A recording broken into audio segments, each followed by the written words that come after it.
Welcome to As Read by Me, the podcast where writers read and readers listen.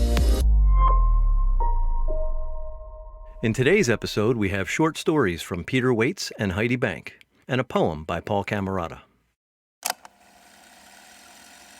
Hello, I'm Peter Waitze, and this is I Figured It Out, as read by me.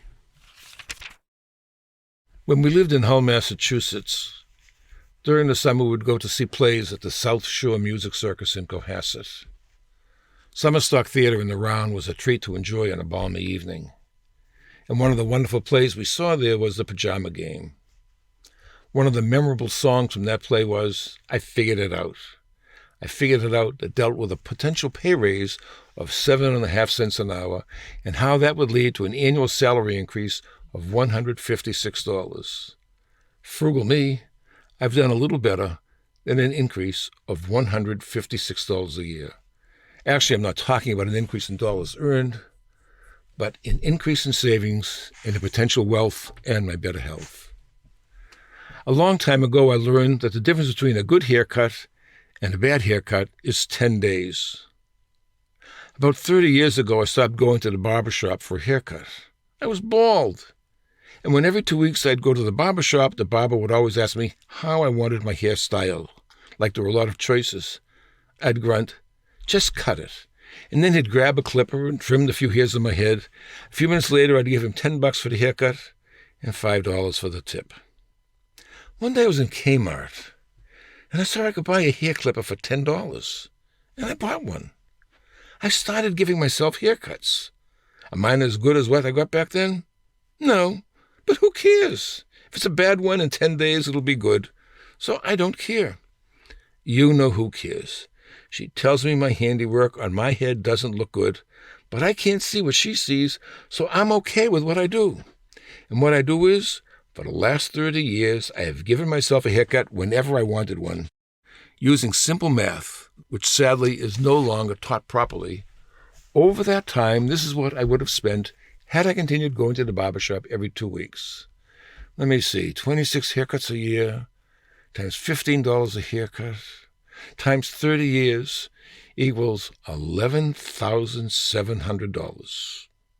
To compute my savings on haircuts, I have to factor in the cost of the $10 clipper, resulting in a net savings of the not-too-shabby $11,690. But wait, I'm not done saving money. Here comes more good news. The clipper comes with a variety of trimming doodads, and I use one of them to trim my beard. In other words, I don't shave, and I haven't shaved for about 20 years. No shave means I have no need for razor blades, and I have no need for shaving cream, so I haven't bought either one. The last time I looked, the blades looked to be very expensive.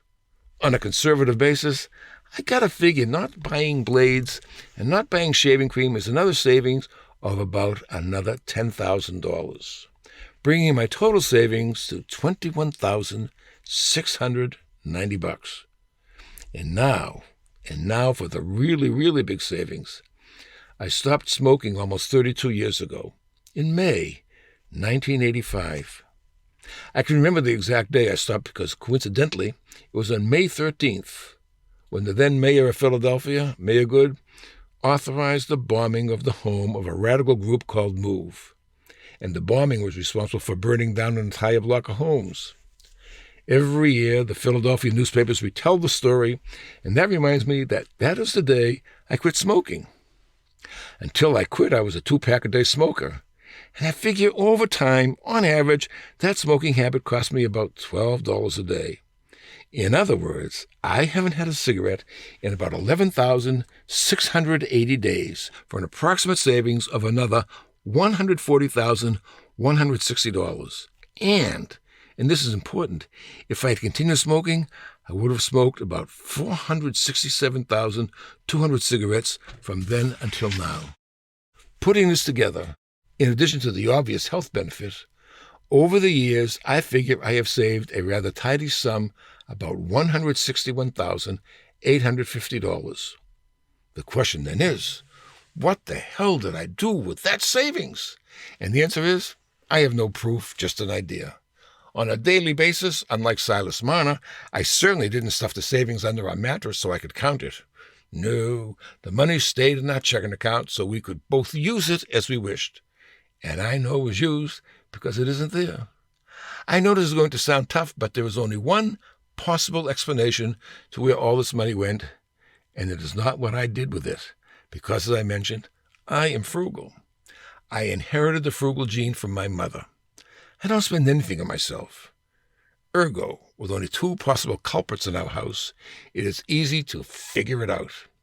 If it ain't me that spent all that money, and I'm telling you it ain't me, then it's got to be you-know-who. What did she do with it? I don't know. Truth be told, you-know-who spent my savings of $161,850. I could send her a bill, but I'm not going to do that. I don't want to sound too repetitious, so all I would say is I figured it out, and being with you-know-who, I know I got my money's worth.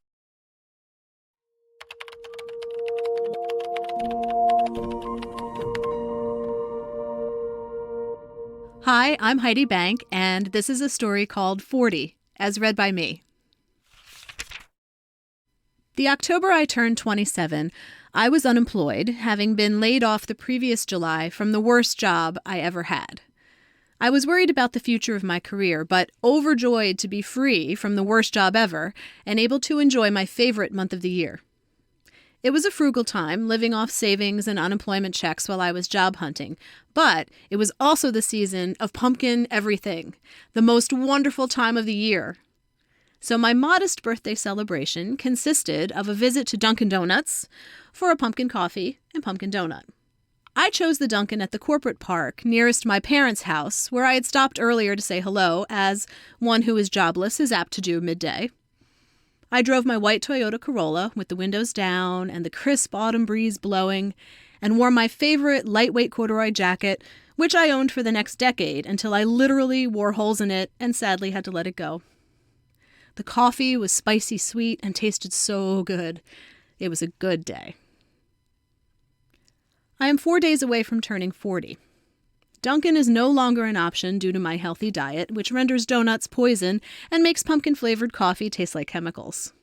I now express my enduring love of everything pumpkin via pumpkin spice-scented candles and elaborate displays of actual real-life pumpkins. I've been employed at the same place for the last 12 years. I'd get this job 7 months after my birthday at Dunkin' Donuts, just as I was beginning to consider maybe trying something else, since clearly this career in TV production wasn't working out. I was not freaked out at the prospect of turning 40 literally up until this week. I'd look at the number bemused, remembering when I was a kid and thought my 40-something parents were super old, realizing my 7-year-old probably looks at me now and thinks the same thing. 40 seemed an abstract number only peripherally related to me. I don't look 40. I don't feel 40. I don't act 40. What is 40 anyway? Then suddenly today I find myself pondering my life, questioning my choices, questioning my success, questioning marriage and friendships, questioning depression, which comes and goes like an unwelcome acquaintance. Questioning the work paradigm, if perhaps there isn't a better way than giving a job 40 hours a week. Questioning how I want my life to turn out. Realizing truly, for the first time, that my life will eventually have an end. Tonight after work, I went to the mall, which, shockingly to my tween self, I really don't enjoy anymore.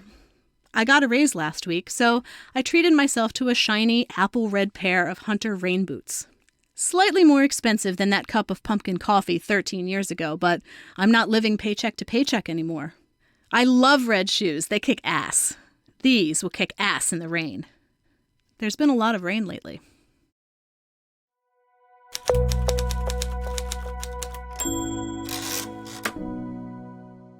Hi, I'm Paul Camarata, and this is The Decline and Rise of Frank K. Torque, as read by me.